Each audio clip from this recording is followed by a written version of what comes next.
I'm ready for baseball, and more importantly, baseball weather. Because as I am sitting here right now in my bedroom here in Oregon, I look outside, Lyle, and I see a sheet of ice 2 inches thick covering, well, everything outside.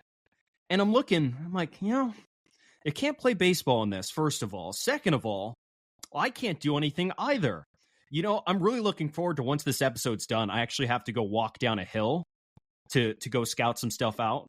Like, that's the point we're at where I have to worry about slipping and falling. And I got to say, I'm sick of it, and I want the warm weather back. So are you going to slide down your driveway? This is what I was asking you pre-recording. I might have to. My driveway is...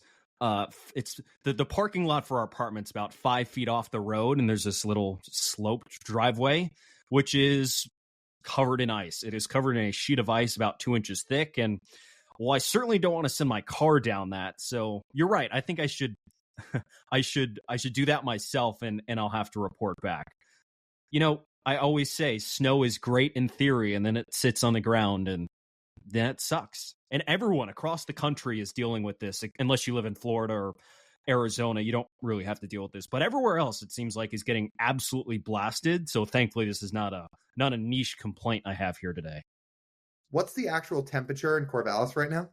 It's like 25 degrees, which it's just like annoying. It's cold. It's not super cold, but cold enough to keep everything frozen. And, one day is fine. And then it gets into like 2 and 3. And as we talk about with Justin Topa and yourselves sharing an affinity for peanut butter and jelly sandwiches, well, that's about all I have left here to eat is peanut butter and jelly sandwiches, because I'm out of most of my other food. It's tough out here. Sounds like you have all you need right there. I'm going to be honest. I have multiple days worth of peanut butter and jelly sandwiches, and to be honest, I don't think I'd get sick of it. But Dog, me and you are both somewhat healthy people, so I'd like a little bit of a balance besides only eating peanut butter. All right, fair enough. I did see it was getting pretty cold in Seattle these past few days too. Like, it was in the high teens, low 20s, same thing. I mean, did they have snow? I think they had a little bit, not a maybe ton. A little bit. I think it was just cold. I will say 25 degrees does sound chilly. I will say here in Manhattan, New York on Wednesday, there's a low of 16 degrees. So if it's cold in Corvallis, it may actually be colder here. Big difference between the big city and where I'm at right now. The Pacific Northwest, as many of our listeners already know, is shit when it comes to clearing roads and making things drivable. Mm-hmm. If you go to the Midwest or the East Coast, as soon as it starts snowing, we have the snow plows out, people are salting the streets, and it is clear and good to go by the time the morning rolls around.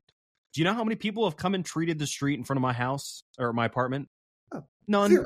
Zero. Yeah. I don't think any of the roads around here outside of the interstates have been treated at all. It's just ice. So we just have to sit here in this frozen tundra. I'm essentially in an igloo right now, is what in theory, because everything's frozen outside.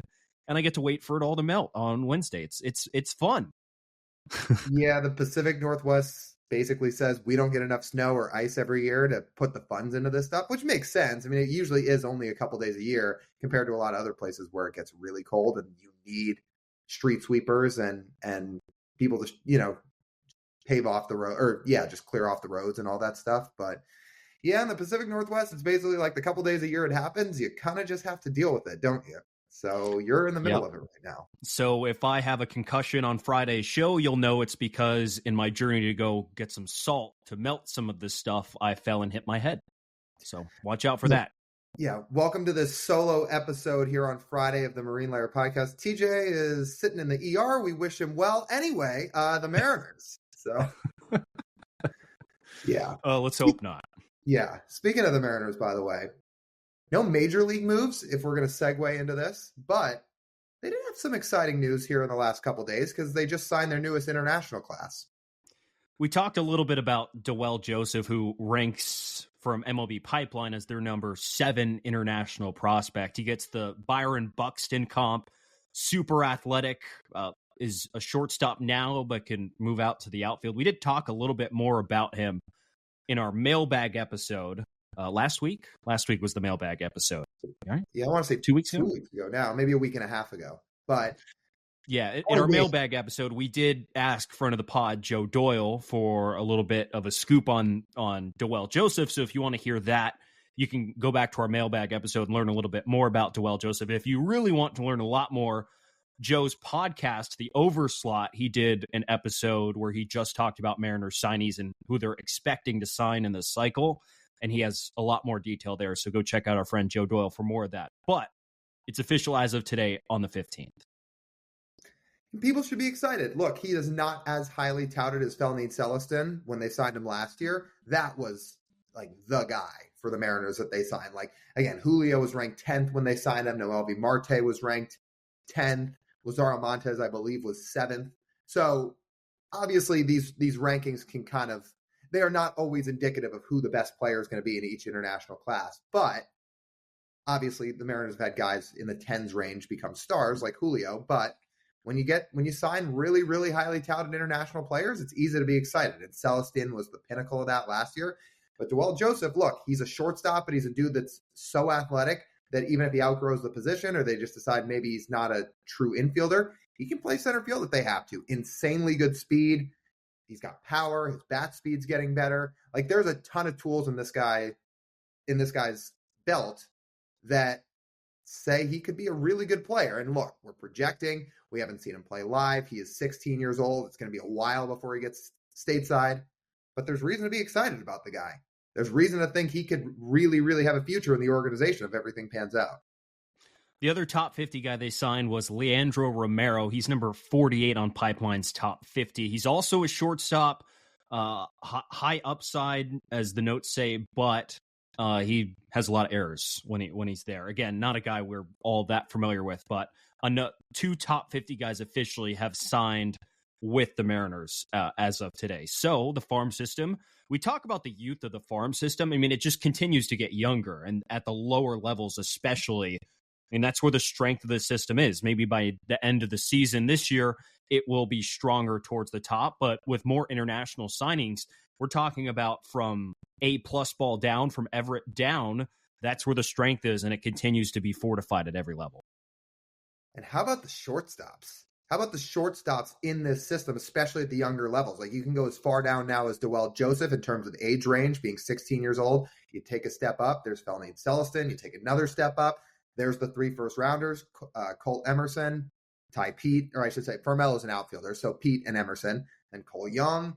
It just keeps going and going and going. There is infielders galore early on in this Mariners minor league system, and there's reason to be excited about it because it's a bunch of good athletes, really high upside, and guys that a lot of people should be excited about. Mm-hmm. Certainly very exciting, and yeah, I'm hyped for these guys, but I wouldn't expect too much notable stuff from Dawel Joseph for 2 years at that. I mean, he's got a while to go. He's got some stuff to work out, but hopefully by the time he's 18, he's stateside and you can go down to Modesto and watch him. Let's hope it's exactly that. I don't know. Would he be in spring training this year? Probably not, right?